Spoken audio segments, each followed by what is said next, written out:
అందరికీ నమస్కారం. Welcome to city news. ఈరోజు వార్తలు చదువుతున్నది ప్రశాంత్. ముందుగా ముఖ్యాంశాలు.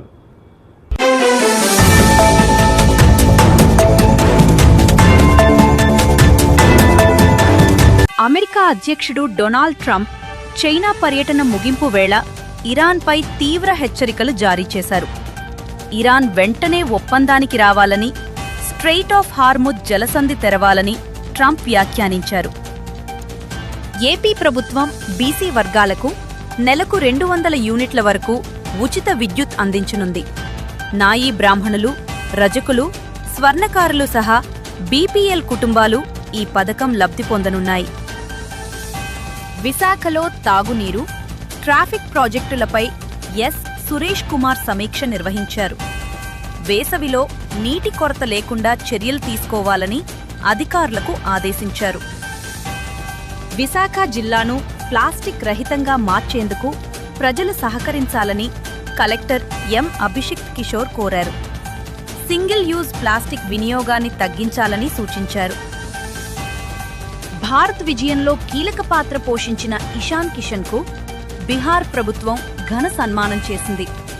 సీఎం చేతుల మీదుగా ₹1 కోటి నజరానా అందుకున్నారు. ఐపీఎల్ 2026లో సీఎస్కేపై లక్నో సూపర్ జైంట్స్ ఘన విజయం సాధించింది. 188 పరుగుల లక్ష్యాన్ని 16.4 ఓవర్లలోనే ఛేదించింది. ప్రపంచవ్యాప్తంగా ఆసక్తి రేకెత్తించిన అమెరికా అధ్యక్షుడు డొనాల్డ్ ట్రంప్ 2 రోజుల చైనా పర్యటన ఎలాంటి అధికారిక ఒప్పందాల ప్రకటనలు లేకుండానే ముగిసింది. అయితే ఈ పర్యటన ముగింపు వేళ ఇరాన్ వ్యవహారంపై ట్రంప్ చేసిన వ్యాఖ్యలు అంతర్జాతీయంగా తీవ్ర కలకలం రేపుతున్నాయి. ఇరాన్ విషయంలో తన సహనం నశిస్తోందని, ఆ దేశం తక్షణమే ఒక ఒప్పందానికి రావాలని ట్రంప్ కఠిన హెచ్చరికలు జారీ చేశారు. వ్యూహాత్మక జలసంధి స్ట్రెయిట్ ఆఫ్ హార్ముజ్ తిరిగి తెరవాలని చైనా అధ్యక్షుడు షీ జిన్పింగ్ సైతం దీనికి అంగీకరించారని ట్రంప్ స్పష్టం చేశారు. కానీ ఇరాన్పై ప్రత్యేక ఒత్తిడి తెచ్చే విషయంపై బీజింగ్ వైపు నుంచి ఎలాంటి అధికారిక నిర్ధారణ రాలేదు. భారత ప్రధాని నరేంద్ర మోడీ చేపట్టిన 5 దేశాల విదేశీ పర్యటనలో యునైటెడ్ అరబ్ ఎమిరేట్స్ పర్యటనకు అత్యంత ప్రాధాన్యత లభించింది. ప్రపంచవ్యాప్తంగా పెరుగుతున్న భౌగోళిక ఉద్రిక్తతలు, పశ్చిమాసియాలో అస్థిర పరిస్థితులు, అంతర్జాతీయ ఇంధన సంక్షోభం మధ్య జరిగిన ఈ పర్యటన భారత్కు వ్యూహాత్మకంగా, ఆర్థికంగా కీలక మైలురాయిగా నిలిచింది. ఈ పర్యటనలో అత్యంత కీలక అంశంగా యుఏఈ నుంచి భారీ పెట్టుబడుల హామీ నిలిచింది. భారత మౌలిక సదుపాయాలు, బ్యాంకింగ్, ఫైనాన్షియల్ సర్వీసెస్ రంగాల్లో సుమారు 41,000 కోట్లు పెట్టుబడులు పెట్టేందుకు యుఏఈ అంగీకరించింది.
పాకిస్తాన్లో ఉగ్రవాదం మరోసారి రక్తపాతం సృష్టించింది. ఖైజర్ ప్రావిన్స్ లో సైనిక శిబిరంపై నిన్న జరిగిన భారీ ఆత్మాహుతి దాడి దేశవ్యాప్తంగా కలకలం రేపింది. ప్రాథమిక సమాచారం ప్రకారం కనీసం 15 మంది సైనికులు ఈ దాడిలో మరణించగా పలువురు తీవ్రంగా గాయపడ్డారు. మరణాల సంఖ్య ఇంకా పెరిగే అవకాశం ఉందని స్థానిక మీడియా పేర్కొంది. దేశవ్యాప్తంగా సంచలనం సృష్టించిన నీట్ యూజీ 2026 ప్రశ్నపత్రం లీకేజ్ కేసులో కేంద్ర దర్యాప్తు సంస్థ కీలక ముందడుగు వేసింది. ఈ కేసులో ప్రధాన సూత్రధారిగా ఆరోపణలు ఎదుర్కొంటున్న పూణేకు చెందిన ప్రముఖ కెమిస్ట్రీ లెక్చరర్ పివి కుల్కర్ణిని సిబిఐ అరెస్ట్ చేసింది. గత మే 3న నిర్వహించిన నీట్ యూజీ పరీక్ష ప్రశ్నపత్రం లీక్ కావడంతో దేశవ్యాప్తంగా తీవ్ర ఆందోళనలు వ్యక్తమైన సంగతి తెలిసిందే. ఈ వివాదం కారణంగా నేషనల్ టెస్టింగ్ ఏజెన్సీ చివరకు పరీక్షను రద్దు చేయాల్సి వచ్చింది. జనసేన ఉద్యమి సభ్యత్వాల నమోదులో కీలకంగా పనిచేసిన జనసేన సాధకుల ఆత్మీయ సమావేశంలో జనసేన అధినేత రాష్ట్ర ఉప ముఖ్యమంత్రి శ్రీ పవన్ కళ్యాణ్ గారు పాల్గొన్నారు. పార్టీ సిద్ధాంతాలు, ప్రభుత్వ అభివృద్ధి కార్యక్రమాలను ప్రజల్లోకి తీసుకెళ్లడంలో కార్యకర్తల పాత్ర ఎంతో ముఖ్యమని ఆయన పేర్కొన్నారు. పార్టీ బలోపేతానికి పార్టీ కార్యకర్త అంకితభావంతో పనిచేయాలని పిలుపునిచ్చారు. ఒక్కడిగా ప్రారంభమైన జనసేనని ఈ రోజున 21.5 lakhsతో బలమైన జన సైన్యంగా తీర్చిదిద్దడంలో మీ పాత్ర చాలా కీలకం. కేవలం ఆంధ్రప్రదేశ్, తెలంగాణనే కాకుండా తమిళనాడు, కర్ణాటక, కేరళ, మహారాష్ట్ర, ఒరిస్సా, ఉత్తరప్రదేశ్ రాష్ట్రాల నుండి కూడా దాదాపు 10,000 మంది పైగా ఉద్యమి సభ్యత్వం తీసుకున్నారు. జనసేన భావజాలం ఒక్క తెలుగు రాష్ట్రాలకి పరిమితం కాదు. మనది జాతీయ సమగ్రత, జాతీయ భావాలున్న పార్టీ. అందుకే ప్రతి ప్రాంతం నుండి మనకి ఆదరణ లభిస్తుంది. ఒక వ్యక్తికి పార్టీ సభ్యత్వం ఇచ్చి అతన్ని పార్టీ భావజాలం వైపు ఆకర్షించాలంటే ముందుగా మీలో బలమైన నాయకత్వపు లక్షణాలు ఉండాలి. మీలో ఆ లక్షణాలు ఉన్నాయి కాబట్టి ఈరోజు జనసేన పార్టీ కేవలం నాయకత్వంపై ఆధారపడకుండా సంస్థాగతమైన బలమైన జన సైనిక సమూహంతో ఎదిగే పార్టీగా అవతరించింది. అందుకే మిమ్మల్ని సాధకని నేను పిలవాలని నిర్ణయించుకున్నాను. ఏదైనా ఒక కార్యాన్ని చిత్తశుద్ధితోటి, అంకిత భావంతో, లక్ష్యంతో సాధించేవారే సాధకులు. జనసేన లక్ష్యాన్ని సాధించే క్షేత్రస్థాయి నాయకత్వం మటుకు ఇక్కడున్న సాధకులదే. నేను ప్రతిసారి ఒకటే మాట నిలబడి చెప్తా ఉంటాను, 1 man's courage makes a majority. ఈరోజు మీరు ఆ మాట నిజం చేసి చూపించారు. తేనెటీగల సమూహం కలిసి ఒక తేనెతిట్టుని నిర్మించినట్టే జనసేన సాధకులు, క్షేత్రస్థాయి నాయకులు కలిపి జనసేన పార్టీ నిర్మాణంలో ఒక కీలక ఘట్టాన్ని పూర్తి చేశారు. Kadapa municipal high school smart kitchen కు ప్రతిష్టాత్మక స్కోచ్ గోల్డ్ అవార్డు లభించింది.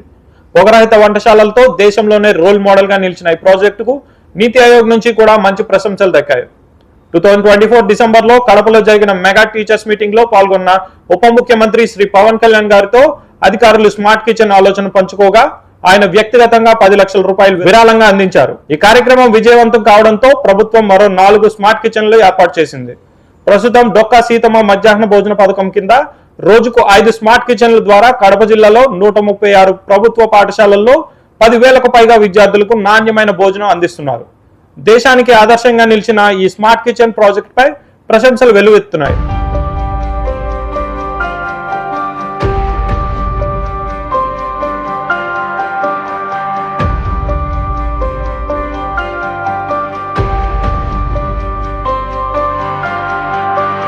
బండి భగీరథ్పై లుకౌట్ నోటీసులు జారీ అయ్యాయి. అతని కోసం 5 ప్రత్యేక బృందాలు గాలిస్తున్నాయి. భగీరథ్పై ఇప్పటికే పోక్సో కేసు నమోదైంది. అతనితో సన్నిహితంగా ఉన్న వారిపై, స్నేహితులు, బంధువుల ఇళ్లపై పోలీసులు నిఘా ఉంచినట్లు సమాచారం. ఏపీ ప్రజలకు రాష్ట్ర ప్రభుత్వం భారీ గుడ్ న్యూస్ అందించింది. బీసీ వర్గాలకు ఉచిత విద్యుత్ పథకాన్ని అమలు చేస్తూ నెలకు 200 యూనిట్ల వరకు ఫ్రీ పవర్ అందించనుంది. ఈ పథకం ద్వారా నాయి బ్రాహ్మణులు, రజకులు, స్వర్ణకారులు వంటి వృత్తిదారులతో పాటు బీపీఎల్ కుటుంబాలు కూడా లబ్ధి పొందనున్నాయి. అర్హులైన వారు సంబంధిత అధికారులను సంప్రదించి దరఖాస్తు చేసుకోవాలని ప్రభుత్వం సూచించింది. ఈ పథకం వల్ల వేలాది కుటుంబాలకు ఆర్థిక భారం తగ్గనుంది.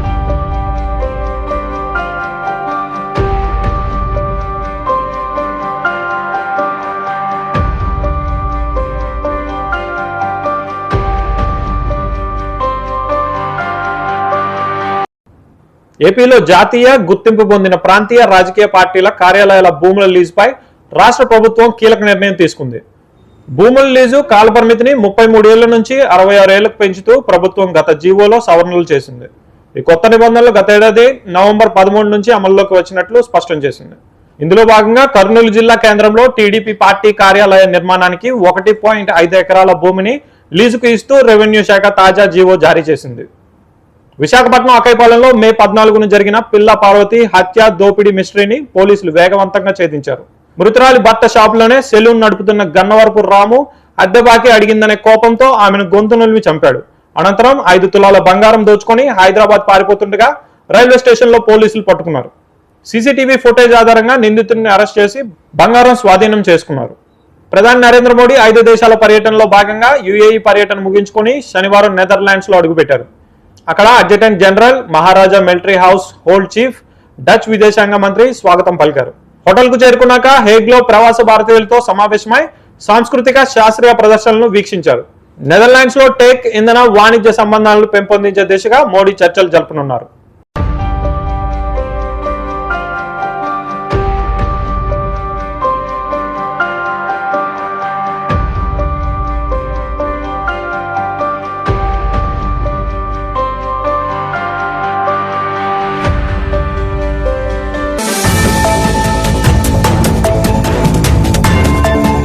విశాఖపట్నం జీఎస్టీ నిఘా విభాగం 1700 కోట్ల భారీ నకిలీ ఇన్వాయిస్ల కుంభకోణాన్ని బట్టబయలు చేసింది.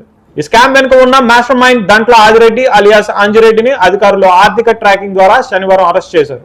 అమాయకుల ఆధార్, పాన్ కార్డులను ఉపయోగించి అంజిరెడ్డి ఏకంగా 92 బోగస్ కంపెనీలను సృష్టించినట్లు దర్యాప్తులో తేలింది. ఈ నకిలీ కంపెనీల ద్వారా అక్రమంగా ఇన్పుట్ ట్యాక్స్ క్రెడిట్ పొంది ప్రభుత్వ ఖజానాకు 264 కోట్ల మేర గండి కొట్టినట్లు అధికారులు గుర్తించారు. ఈ నకిలీ ఇన్వాయిస్లను ఉపయోగించి లబ్ధి పొందిన ఇతరుల కోసం జీఎస్టీ నిఘా విభాగం ప్రస్తుతం ముమ్మర దర్యాప్తు కొనసాగిస్తుంది. భీమిలి నియోజకవర్గ ప్రజల సమస్యలను త్వరితగతిన పరిష్కరించాలని ఎమ్మెల్యే గంటా శ్రీనివాసరావు అధికారులను ఆదేశించారు.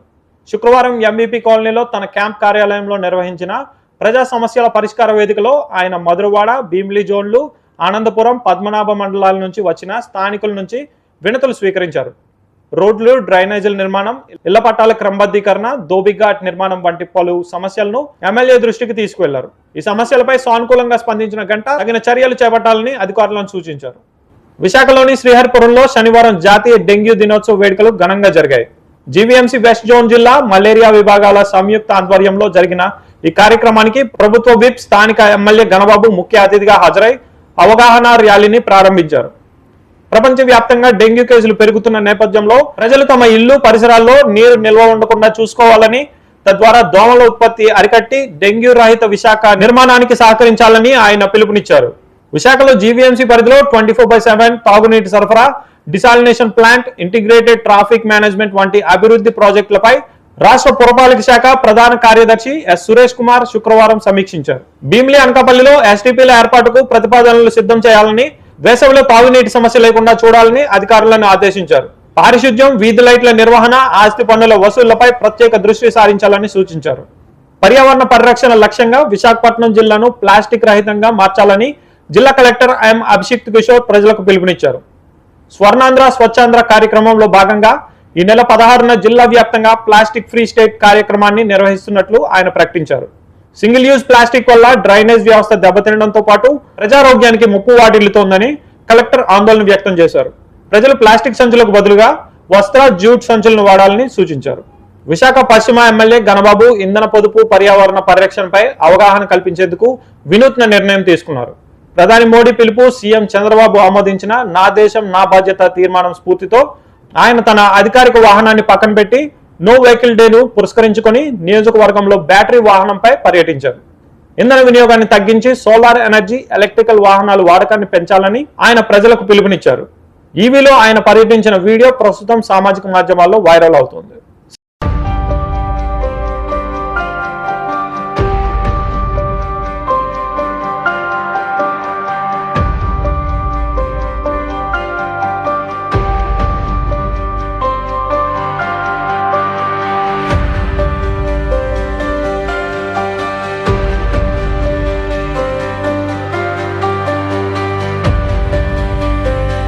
శ్రీకాకుళం జిల్లా నర్సన్నపేటలో సీఎం చంద్రబాబు స్వర్ణాంధ్ర స్వచ్ఛాంధ్ర కార్యక్రమంలో పాల్గొన్నారు.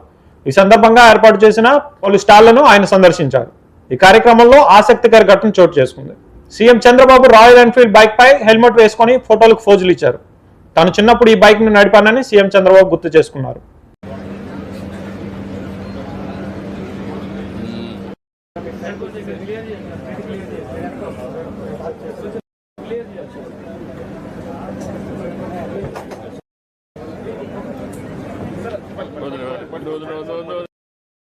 మీరు చిన్నప్పుడు నడిపిందేలేండి.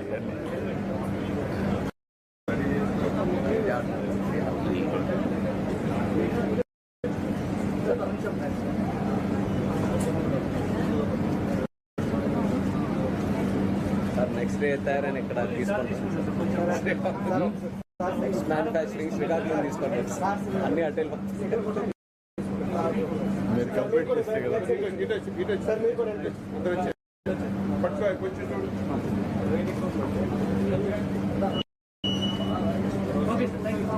ఓకే.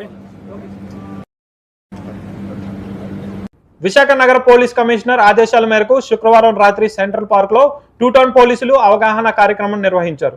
సిఏ ఆధ్వర్యంలో జరిగిన ఈ కార్యక్రమంలో మహిళపై జరుగుతున్న నేరాలు, గృహ చోరీలు, సైబర్ నేరాలు, మాదక ద్రవ్యాల వాడకం వల్ల ఎదురయ్యే సమస్యలపై ప్రజలకు అవగాహన కల్పించారు.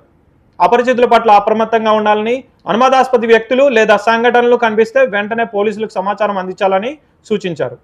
ప్రజల సహకారంతోనే నేరాల నియంత్రణ సాధ్యమవుతుందని పోలీసులు తెలిపారు. ఇంతవరకు ముఖ్య వార్తలు చూశారు. ఇప్పటి నుంచి స్పీడ్ బైట్. సుప్రీంకోర్టు సంచలన నిర్ణయం తీసుకుంది. ఇకపై వారానికి 2 రోజుల పాటు ఆన్లైన్ ద్వారానే కేసులు విచారణ జరగనున్నది. పొదుపు చర్యల్లో భాగంగా సోమవారం, శుక్రవారం రోజుల్లో వీడియో కాన్ఫరెన్స్ ద్వారా విచారాలు చేపట్టాలని సుప్రీంకోర్టు తాజాగా సర్క్యులర్ జారీ చేసింది. ప్రధాని నరేంద్ర మోదీ ఇచ్చిన పొదుపు పిలుపుకు సమర్థిస్తూ ఇప్పటికే ఢిల్లీ ప్రభుత్వం పలు చర్యలు చేపట్టగా ఇప్పుడు సుప్రీంకోర్టు కూడా అదే బాటలో ప్రయాణిస్తూ ఈ కీలక నిర్ణయం తీసుకుంది. దీని ద్వారా న్యాయమూర్తులు, న్యాయవాదుల ప్రయాణ భారంతో పాటు ఇతర పరిపాలన వ్యయాలు తగ్గే అవకాశం ఉంది. భీమిలి నియోజకవర్గ ప్రజల సమస్యల పరిష్కారానికి ఎమ్మెల్యే గంటా శ్రీనివాసరావు ప్రత్యేక దృష్టి సారించారు. విశాఖపట్నంలోని MVP క్యాంప్ కార్యాలయంలో శుక్రవారం నిర్వహించిన ప్రజా సమస్యల పరిష్కార వేదికలో ప్రజల నుంచి వివిధ సమస్యలకు సంబంధించి వినతి పత్రాలను స్వీకరించారు. మధురవాడ జూన్ 8 పరిధిలోని గుడ్లవానిపాలెం, సాగర్ నగర్, సుభాష్ నగర్, రాజీవ్ నగర్ ప్రాంతాల్లో రోడ్లు, డ్రైనేజ్లు, కాల్వలు నిర్మించాలని స్థానికులు కోరారు. విశాఖపట్నం ఉత్తర నియోజకవర్గ పరిధిలో పలువురు లబ్ధిదారులకు నార్త్ ఎమ్మెల్యే విష్ణు కుమార్ రాజ్ ఆయన కార్యాలయంలో శుక్రవారం ముఖ్యమంత్రి సహాయ నిధి చెక్కును అందజేశారు. నియోజకవర్గంలోని మొత్తం 10 వార్డులకు చెందిన 16 మంది లబ్ధిదారులకు మొత్తం 6,17,781 విలువైన చెక్కును బాధిత కుటుంబ సభ్యులకు ఆయన చేతుల మీదుగా పంపిణీ చేశారు. అనంతరం ఆయన మాట్లాడుతూ ముఖ్యమంత్రి సహాయ నిధి పథకం అత్యవసర పరిస్థితుల్లో ఉన్న పేద, మధ్యతరగతి కుటుంబాలకు ఎంతో ఉపయోగకరంగా నిలుస్తుందని చెప్పారు. వచ్చే జీవీఎంసీ ఎన్నికల్లో కూటమి సభ్యులను గెలిపించుకునే బాధ్యత ప్రజలపై ఉందన్నారు. గజపతి నగరం నియోజకవర్గం భోజరాజపురం గ్రామస్తుల దశాబ్దాల కలను మంత్రి కొండపల్లి శ్రీనివాస్ నెరవేర్చారు. గత 5 దశాబ్దాలకు పైగా ఈ గ్రామానికి రహదారి సౌకర్యం లేక గ్రామస్తులు తీవ్ర ఇబ్బందులు పడేవారు. గ్రామంలో 250 మందికి పైగా జనాభా ఉంటారు. చిన్న గ్రామమే కదా, ఇక్కడ అభివృద్ధి చేస్తే ఎంత, చెయ్యకపోతే ఎంత అన్న నిర్లక్ష్యంతో ఈ ప్రాంతంలో ఎన్నికైన ప్రజాప్రతినిధులు అందరూ ఈ గ్రామంపై పూర్తిగా సీతకన్ను వేశారు. చివరికి నాడు ఓ ఎమ్మెల్యే అభ్యర్థిగా కొండపల్లి సైతం తాను కూటమి ప్రభుత్వం అధికారంలోకి వచ్చిన వెంటనే ఈ గ్రామానికి రహదారి సౌకర్యం కల్పిస్తానని మాట ఇచ్చారు. నేడు ఆ మాటను నిలబెట్టుకున్నారు. 2 కోట్లతో ఈ రహదారి నిర్మాణం పూర్తి చేసి శుక్రవారం ప్రారంభోత్సవం చేశారు. కాటన్ జయంతి రోజున పోలవరం నిరసితులతో సమావేశం అయిన R&R ప్యాకేజీ నిధులు అందజేయడం సంతోషకరంగా ఉందని ముఖ్యమంత్రి పేర్కొన్నారు. పండగ పూట నిర్వసితుల ఇళ్లలో వెలుగులు నింపేలా సంక్రాంతి, ఉగాది వంటి పర్వదినాల్లో పరిహారం అందజేస్తున్నామని తెలిపారు. పోలవరం ప్రాజెక్టుపై కేబినెట్ నిర్వసితులపై అభిమానంతోనే ప్రభుత్వం పనిచేస్తుందని, భూములిచ్చిన రైతులు ఎట్టి పరిస్థితుల్లోనూ నష్టపోకూడదనే తన లక్ష్యాన్ని స్పష్టం చేశారు. నిరసితుల సౌకర్యార్థమే ప్రత్యేకంగా పోలవరం జిల్లాను ఏర్పాటు చేశామని, భవిష్యత్తులో టెక్నాలజీ అనుసంధానం చేసుకొని ప్రతి కుటుంబం యొక్క ఆదాయాన్ని పెంచే చర్యలు తీసుకుంటామని భరోసా ఇచ్చారు. గిరిజన నియోజకవర్గాలైన పోలవరం, రొంపచోడవరంను అన్ని విధాలుగా అభివృద్ధి చేస్తామని, పోలవరం ప్రాజెక్టును నిర్ణీత సమయంలోనే పూర్తి చేస్తామని ముఖ్యమంత్రి స్పష్టం చేశారు. ప్రాజెక్టులు లేదా పరిశ్రమల కోసం వారసత్వంగా వచ్చిన భూములను త్యాగం చేసే రైతులకు ఎట్టి పరిస్థితుల్లోనూ అన్యాయం జరగనివ్వమని భరోసా ఇచ్చారు. గోదావరి, కావేరీ నదుల అనుసంధాన ప్రక్రియ జరుగుతుందని, గంగా, కావేరీ నదుల అనుసంధానం తన కల అని ఆయన పేర్కొన్నారు. ఈ నదుల అనుసంధానం పూర్తయితే దేశంలో నీటి ఎద్దడి ఉండదని, నిర్వసితుల్లో ప్రతి ఒక్కరికి న్యాయం చేయడమే ప్రభుత్వం లక్ష్యమని ముఖ్యమంత్రి పేర్కొన్నారు. గత 5 ఏళ్లలో అస్వస్థమైన కాలువ వ్యవస్థను పునరుద్ధరించేందుకు కూటమి ప్రభుత్వం మొదటి ఏడాదిలోనే O&M పనుల కోసం 708 కోట్లు కేటాయించిందని జలవనరుల శాఖ మంత్రి నిమ్మల రామానాయుడు తెలిపారు. శుక్రవారం అధికారులతో నిర్వహించిన మీడియా కాన్ఫరెన్స్ లో ఆయన మాట్లాడుతూ 3వ విడతలో 390 కోట్లతో కాలువల్లో పులికితీత, గుర్రపు డెక్క తొలగింపు వంటి అత్యవసర పనులు చేపడుతున్నట్లు పేర్కొన్నారు. జూన్ మొదటి వారం నాటికి కాలువల తవ్వకం పనులు పూర్తి చేసి ఖరీఫ్కు సిద్ధం చేయాలని అధికారులను ఆదేశించారు. సాగునీటి సంఘాల ద్వారా పారదర్శకంగా పనులు జరుగుతాయని, ప్రతి వారం పురోగతి నివేదికలను అందజేస్తామని మంత్రి స్పష్టం చేశారు. జీవీఎంసీ 60వ వార్డ్ శ్రీహరిపురం కోరమండల్ పరిసరాల్లో స్వచ్ఛాంధ్ర స్వర్ణాంధ్ర కార్యక్రమాన్ని నిర్వహించారు. ప్లాస్టిక్ వాడకం వల్ల పర్యావరణం పాడవుతుందని ఎమ్మెల్యే గణబాబు స్థానికులకు అవగాహన కల్పించారు. సింగిల్ యూజ్ ప్లాస్టిక్ ని పూర్తిగా నియంత్రించాలని, ప్లాస్టిక్ భూతాన్ని తరిమి కొట్టాలంటూ పిలుపునిచ్చారు. VMRDA ప్రతిపాదించిన విశాఖ తీర పరిరక్షణ ప్రాజెక్టుకు కేంద్ర ప్రభుత్వం ఆమోదం తెలిపింది. మొత్తం 200 కోట్ల ప్రతిపాదనలో 178 కోట్ల పనులకు క్లియరెన్స్ లభించింది. ఆర్కే బీచ్, రుషికొండ, భీమ్లీ తీర ప్రాంతాల్లో సముద్ర కోత నివారణకు retaining walls, sea walls, beach nourishment, ఇసుక దిబ్బల స్థితికరణ చేపట్టనున్నారు. పర్యావరణ పరిరక్షణలో భాగంగా వృక్ష సంపద పెంపు, సహజ ఆధారిత చర్యలు అమలు చేయనున్నారు. పాకిస్తాన్ అభ్యర్థన మేరకు ఇరాన్తో సీజ్ ఫైర్ ఒప్పందం చేసుకున్నట్లు అమెరికా అధ్యక్షుడు డొనాల్డ్ ట్రంప్ వెల్లడించారు. చైనా పర్యటన ముగించుకొని తిరిగి వెళ్తుండగా ఆయన మీడియాతో మాట్లాడుతూ పాకిస్తాన్కు ఫేవర్ చేసేందుకు సీజ్ ఫైర్కు ఒప్పందం చేసుకున్నామని, ప్రస్తుతానికి ఇరాన్పై దాడులు పునఃప్రారంభించే ప్రణాళికలు ఏమీ లేవని, పాక్ ప్రధాని ఫీల్డ్ మార్షల్ అద్భుతమైన వ్యక్తులని ఆయన పేర్కొన్నారు. కేంద్ర మంత్రి బండి సంజయ్ కుమార్ తల్లి శకుంతల గుండెపోటుకు గురయ్యారు. వెంటనే ఆమెను కుటుంబ సభ్యులు హైదరాబాద్ గచ్చిబౌలిలోని మెడికోర్ ఆసుపత్రికి తరలించారు. ప్రస్తుతం వైద్యులు ఆమెకు స్టంట్ వేసి అత్యవసర చికిత్సను అందిస్తున్నారు. బండి సంజయ్ ఆసుపత్రికి చేరుకొని వైద్యులతో మాట్లాడి తన తల్లి ఆరోగ్య పరిస్థితిపై ఆరా తీస్తున్నారు. అక్కైపాలెం మహిళా హత్య కేసులో నిందితుడు గన్నవరపు రాముని శుక్రవారం రైల్వే స్టేషన్ వద్ద అరెస్ట్ చేసినట్లు క్రైమ్ డీఎస్పీ లతా మాధురి తెలిపారు. శ్రీనివాస్ నగర్ లో ఉంటున్న పార్వతీ చంద్రశేఖర్లకు సంబంధించిన దుకాణంలో అద్దెకు సెలూన్ షాప్ నిర్వహిస్తున్న రాము అద్దె అడుగుతునే విషయంలో ఆమెతో గొడవ పడ్డాడు. ఇంట్లో ఎవరూ లేని సమయంలో చొరబడి చంపేసి బంగారంతో పారిపోవడానికి ప్రయత్నించగా ఈస్ట్ క్రైమ్ పోలీసులు అరెస్ట్ చేశారు. నెల్లూరు జిల్లాలో జరగాల్సిన టీడీపీ మహన్నాడును ఆన్లైన్లో నిర్వహించాలని సీఎం చంద్రబాబు నిర్ణయించారు. పొదుపు చర్యల్లో భాగంగా ఈ నిర్ణయం తీసుకున్నారు. మంగళగిరిలోని ఎన్టీఆర్ భవన్లో దేశవ్యాప్తంగా 1845 స్క్రీన్లు ఏర్పాటు చేసి మహన్నాడును నిర్మించనున్నారు. ఎన్టీఆర్ భవన్లో పోలిట్ బ్యూరో సభ్యులు పాల్గొంటారు. ఈ నెల 27, 28 తేదీల్లో మహన్నాడు జరగనున్నది. పీఎం మోదీ సూచనతో వారానికి ఒక రోజు నో వెహికల్ డే నిర్వహించాలని రాష్ట్ర ప్రభుత్వం నిర్ణయించిన సంగతి తెలిసిందే. ఈ నేపథ్యంలో మంత్రి నిమ్మల రామానాయుడు సీఎం క్యాంప్ ఆఫీస్కు సైకిల్ తొక్కుకుంటూ వెళ్లారు. విజయవాడ క్యాంప్ కార్యాలయం నుంచి మండుటెండలో దాదాపు 10 నుండి 12 కిలోమీటర్లు సైకిల్పై ప్రయాణించారు. ఇలా సైకిల్ తొక్కడం వల్ల ఎంతో ఫ్యూయల్ ఆదా అవుతుందని, శారీరక ఆరోగ్యానికి కూడా మంచిదని మంత్రి పేర్కొన్నారు. ప్రభుత్వ పాఠశాలపై బర్మా కాలనీ జీవీఎంసీ ప్రాథమిక పాఠశాల ప్రధాన ఉపాధ్యాయురాలు ప్రశాంతి కుమారి ఉపాధ్యాయులు శుక్రవారం ఇంటింటా ప్రచారం చేశారు. జీవీఎంసీ పరిధిలో చిన్నపిల్లల ఇంట్లకు వెళ్లి ప్రభుత్వ పాఠశాలలో చేర్చాలని సూచించారు. విశాలమైన తరగతి గదులు, ఆట స్థలాలు, ఉచిత యూనిఫామ్, పుస్తకాలు, పౌష్టిక ఆహారం అందజేస్తున్నట్లు వివరించారు. ప్రభుత్వ పాఠశాల విద్యార్థులకు ఉత్తమ ఫలితాలు వస్తున్నట్లు పేర్కొన్నారు. పిల్లలు భారం కాదు, సంపదని సీఎం చంద్రబాబు అన్నారు. శ్రీకాకుళం నర్సన్నపేటలో మాట్లాడుతూ 3వ బిడ్డ పుడితే 30,000, 4వ బిడ్డకు 40,000 ఇస్తామని ప్రకటించారు.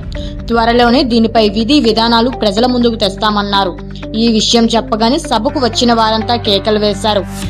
మరోవైపు భగవంతుడు కరుణిస్తే తల్లికి వందనం పథకం కింద ఇచ్చే 15,000 సైతం పెంచడానికి ప్రయత్నిస్తామని తెలిపారు. రెవెన్యూ రికార్డులోని లోపాలను ఏఏ టూల్స్తో పరిశీలించాలని ఏపీ గవర్నమెంట్ నిర్ణయించింది. డిజిటలైజేషన్లో భాగంగా నెల్లూరులో చేపట్టిన పైలట్ ప్రాజెక్ట్ సక్సెస్ కావడంతో రాష్ట్ర వ్యాప్తంగా అమలు చేయనున్నది. దీనికోసం తలపెట్టిన భూముల రీసర్వే 16,816 గ్రామాలకు గాను 6,800 గ్రామాల్లో పూర్తిగా మిగతావి 2027 ఫిబ్రవరికి పూర్తి చేస్తామన్నారు. కాగా 24.62 లక్షల పట్టాదారు పాస్ పుస్తకాలను ఇచ్చారు. మిగిలిన 69.84 లక్షల బుక్కులను వచ్చే మార్చి నాటికి ఇస్తామన్నారు.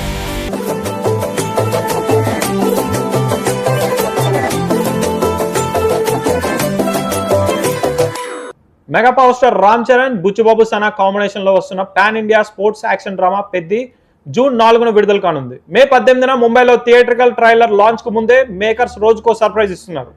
నిన్న శివరాజ్ కుమార్ గౌరీ నాయుడు పాత్రను పరిచయం చేయగా, తాజాగా మీర్జాపూర్ ఫేమ్ దివ్యేందు శర్మ క్యారెక్టర్ ను రామ్ బుజ్జిగా పరిచయం చేస్తూ అదిరిపోయే వీడియోను వదిలారు. క్రికెట్ మైదానంలో ఆయన rugged attitude, AR Rahman background score సినిమాపై భారీ అంచనాలు పెంచాయి. కరోనా టైంలో సూర్య ఆకాశం నీ హద్రా, జై భీమ్ అంటూ నేషనల్ వైడ్ గా ట్రెండ్ అయ్యారు. కానీ ఆ తర్వాత సూర్య నటించిన ఏ సినిమా కూడా బాక్స్ ఆఫీస్ వద్ద విజయాన్ని సాధించలేదు. ఎన్ని ప్రయోగాలు మార్చినా, జోనర్స్ మార్చినా ఫలితం మాత్రం ఆశించినట్టుగా రాలేదు. ఇక ఇప్పుడు కరప్పు అంటూ ప్రేక్షకుల ముందుకు వచ్చారు. ఈ మూవీ చివరి నిమిషంలో ఆర్థిక కష్టాలు వచ్చాయి. అందుకే మే 14న రావాల్సిన ఈ సినిమా మే 15న వచ్చింది. మరి ఈ చిత్రం ఎలా ఉంది, ఆడియన్స్ కి ఏ మేరకు నచ్చింది అన్నది ఇప్పుడు చూద్దాం. సూర్య గెస్ట్ రోల్లా కనిపిస్తుంది. సూర్యకి స్క్రీన్ స్పేస్ తక్కువ. ఉన్నంతలో సూర్య అదరగొట్టేశాడు. కాకపోతే ఈసారి డబ్బింగ్ మాత్రం తేడా కొట్టేసింది. త్రిషకి ఫస్ట్ హాఫ్ కంటే సెకండ్ హాఫ్లోనే కాస్త ఎక్కువ సీన్లు పడ్డట్టుగా అనిపిస్తుంది. ఈ సినిమాలో ఆర్జే బాలాజీ ఎక్కువసేపు కనిపిస్తాడు. ఇది సూర్య కోసం కాకుండా తన కోసమే రాసుకుని తన కోసమే తీసుకున్నట్టుగా అనిపిస్తుంది. మిగిలిన పాత్రల్లో జార్జ్ మరియన్, ఇంద్రాన్స్, రాన్స్, నటరాజన్, స్వసిక, మన్సూర్ అలీఖాన్ ఇలా అందరూ తమ పరిధి మేరకు నటించారు. ఓవరాల్గా ఆర్జే బాలాజీ కాకుండా ఈ చిత్రంలో సూర్య ఎక్కువసేపు కనిపించి ఉంటే బాగుండేది. ఆర్జే బాలాజీ కేవలం దర్శకుడిగా ఈ మూవీని తీసి ఉంటే, సెకండ్ హాఫ్ మీద మరింత ఫోకస్ పెట్టి ఉంటే ఫలితం మరింత అద్భుతంగా వచ్చే అవకాశం ఉండేదనిపిస్తుంది.